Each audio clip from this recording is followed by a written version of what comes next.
कधी विचार केलाय की लहान मुलांना सजीव आणि निर्जीव यातला फरक समजावून सांगणं किती अवघड असू शकतं? म्हणजे आपल्याला वाटतं हे सोपं आहे, पण खरं तर ते एक मोठं आव्हान आहे. आज आपण याचबद्दल बोलणार आहोत. एक साधं उदाहरण घेऊया. कुत्र्याच्या पिल्लामध्ये आणि खेळण्यातल्या बाहुलीमध्ये नेमका काय फरक आहे? हा प्रश्न दिसायला सोपा आहे, पण तोच आपल्याला थेट मुलांच्या नजरेतून विचार करायला लावतो. चला त्यांच्या दृष्टिकोनातून पाहूया.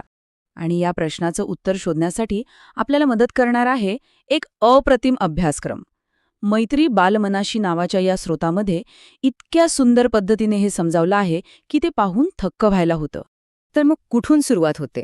हा अभ्यासक्रम सगळ्यात आधी काही अगदी सोपे, मूलभूत नियम ठरवतो. पाहूया काय आहेत ते. बघा, पहिल्याच दिवशी म्हणजे समजा सोमवारी एक मस्त ॲक्टिव्हिटी घेतली जाते. एका बाजूला खरं बाळ आणि दुसऱ्या बाजूला एक बाहुली. आणि मुलांना 2 साधे प्रश्न विचारले जातात. यांना जेवायला लागतं का? आणि हे मोठं होतं का? याच तुलनेतून जीवनाची पहिली 2 तत्वं समोर येतात. आणि मग एक अगदी सोपी व्याख्या तयार होते. सजीव म्हणजे काय? तर अशी वस्तू जिला जगण्यासाठी अन्न लागतं आणि जी हळूहळू मोठी होते, म्हणजेच तिची वाढ होते. हे 2 साधे नियम, पण किती प्रभावी. हेच नियम पुढचा संपूर्ण आठवडा मुलांसाठी एक कसोटी बनतात. ठीक आहे, नियम तर ठरले, पण आता येतो पहिला मोठा गोंधळ, जिथे मुलं हमखास चुकतात. आणि हा अभ्यासक्रम इतक्या हुशारीने तो गोंधळ दूर करतो. पाहूया कसा ते. आता विचार करा, झाड ते चालत नाही, बोलत नाही. मग मुलांना प्रश्न पडणारच ना की ते सजीव कसं असू शकतं. हा एक खरंच खूप महत्वाचा आणि गोंधळात टाकणारा प्रश्न आहे. आणि या प्रश्नाचं उत्तर देण्यासाठी हा अभ्यासक्रम एक खूप सोपा पण जबरदस्त प्रयोग वापरतो. झाडं कशी जिवंत आहेत हे शब्दांत नाही, तर थेट डोळ्यांनी दाखवून देतो. प्रयोग काय आहे बघा.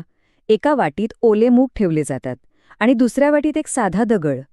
काही दिवसांनी काय दिसतं? मुगाला छान कोंब फुटतात, म्हणजे त्याची वाढ होते. पण दगड तो तस्साच्या तस्सा राहतो. यापेक्षा स्पष्ट आणि डोळ्यांना दिसणारा पुरावा काय असू शकतो, बरोबर ना? म्हणजेच यातून एक खूप मोठा धडा मिळतो. एखादी गोष्ट सजीव आहे की नाही हे ठरवण्यासाठी ती हलते की नाही, यापेक्षा तिची वाढ होते की नाही हे जास्त महत्वाचं आहे. वाढ हेच जीवनाचं खरं लक्षण आहे. चला, झाडाचं कोडं तर सुटलं, पण आता येतो दुसरा गोंधळ, हालचाल. अशा अनेक गोष्टी आहेत ज्या हलतात, पण त्या सजीव नसतात. इथे मुलं परत गोंधळतात. उदाहरणार्थ गाडी. गाडी किती वेगाने धावते. मग मुलं विचारतात, गाडी सजीव आहे का? आणि हा प्रश्न अगदी साहजिक आहे, कारण त्यांच्यासाठी हालचाल म्हणजे जीवन. इथेच हा अभ्यासक्रम पुन्हा एक छान युक्ती वापरतो. तो 2 प्रकारच्या हालचालीतला फरक समजावून सांगतो. एक म्हणजे कुत्रा, जो स्वतःच्या मर्जीने धावतो, आणि दुसरी म्हणजे गाडी, जिला धावण्यासाठी ड्रायव्हर लागतो, म्हणजे बाहेरील शक्ती लागते. म्हणजेच मुद्दा अगदी स्पष्ट आहे. फक्त हालचाल होत आहे म्हणून एखादी गोष्ट सजीव ठरत नाही. ती स्वतःहून स्वतःच्या इच्छेने हालचाल करते का, हे महत्वाचं आहे. तर आतापर्यंत आपण पाहिलं की वाढ किती महत्वाची आहे. पण ही वाढ जी डोळ्यांना लगेच दिसत नाही, तिला मुलांसाठी एक वैयक्तिक आणि ठोस अनुभव कसं बनवायचं, पाहूया. यासाठी ग्रोथ चार्ट्स म्हणजे वाढीचे तक्ते वापरले जातात. म्हणजे बघा, एक छोटं बी, मग त्याला फुटलेला कोंब, आणि मग त्याचं झालेलं मोठं झाड. हे टप्पे पाहिल्यावर वाढीची प्रक्रिया किती सोपी वाटते. पण या सगळ्यात एक ॲक्टिव्हिटी अशी आहे जी सर्वात जास्त परिणामकारक आहे, आणि ती म्हणजे त्यांच्या स्वतःच्या हाताच्या ठशांची ॲक्टिव्हिटी. विचार करा, वर्षाच्या सुरुवातीला घेतलेला हाताचा ठसा आणि आज घेतलेला ठसा. जेव्हा मुलं हे दोन्ही ठसे एकत्र पाहतात, तेव्हा त्यांना स्पष्ट दिसतं की त्यांचा हात मोठा झालाय. ते स्वतः वाढले आहेत, ते सजीव आहेत. याचा ह्यापेक्षा मोठा पुरावा काय असेल?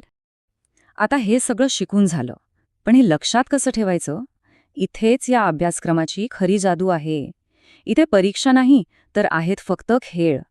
असे खेळ जे शिकलेल्या गोष्टी पक्क्या करतात. कोणते खेळ? तर सजीव निर्जीव. स्टॅच्यूचा खेळ आहे, मातीचे साप बनवणं, दगडांना रंगवणं, निसर्गात जाऊन वस्तू शोधणं, आणि अगदी खोक्यांपासून रोबोट बनवण्यासुद्धा. प्रत्येक खेळातून शिकवण. आणि मग येतो शनिवार. या दिवशी असते एक खास शोध मोहीम. मुलांना बाहेर जाऊन निसर्गातल्या 5 सजीव आणि 5 निर्जीव वस्तू शोधायच्या असतात. म्हणजे जे काही शिकले ते आता प्रत्यक्ष वापरायचं. एक धडा आता एका साहसी खेळात बदलला आहे. तर मग या संपूर्ण आठवड्याच्या रचनेतून आपण काय शिकलो? या अभ्यासक्रमाला इतकं खास काय बनवतं? चला, त्याचं सार पाहूया. याची हुशारी 4 सोप्या तत्वांमध्ये आहे. पहिलं, अगदी सोप्या नियमांपासून सुरुवात करा. अन्न आणि वाढ. दुसरं, मुलांच्या मनातील गैरसमजांना थेट हाताळा, जसं वनस्पती आणि गाड्यांच्या बाबतीत केलं. तिसरं, शिकण्याला वैयक्तिक आणि ठोस बनवा. आणि चौथं, खेळाच्या माध्यमातून सगळ्या संकल्पना पक्क्या करा. हे सूत्र पालक आणि शिक्षक सगळ्यांसाठीच खूप महत्वाचं आहे. आणि जाता जाता एक विचार सोडून जातो, निरीक्षण करणे, प्रश्न विचारणे आणि प्रयोगातून शिकणे. ही जी पद्धत आहे ती फक्त सजीव निर्जीव ओळखण्यापुरती मर्यादित आहे का, की आयुष्यातल्या इतरही अनेक गुंतागुंतीच्या गोष्टी समजून घेण्यासाठी आपण ती वापरू शकतो?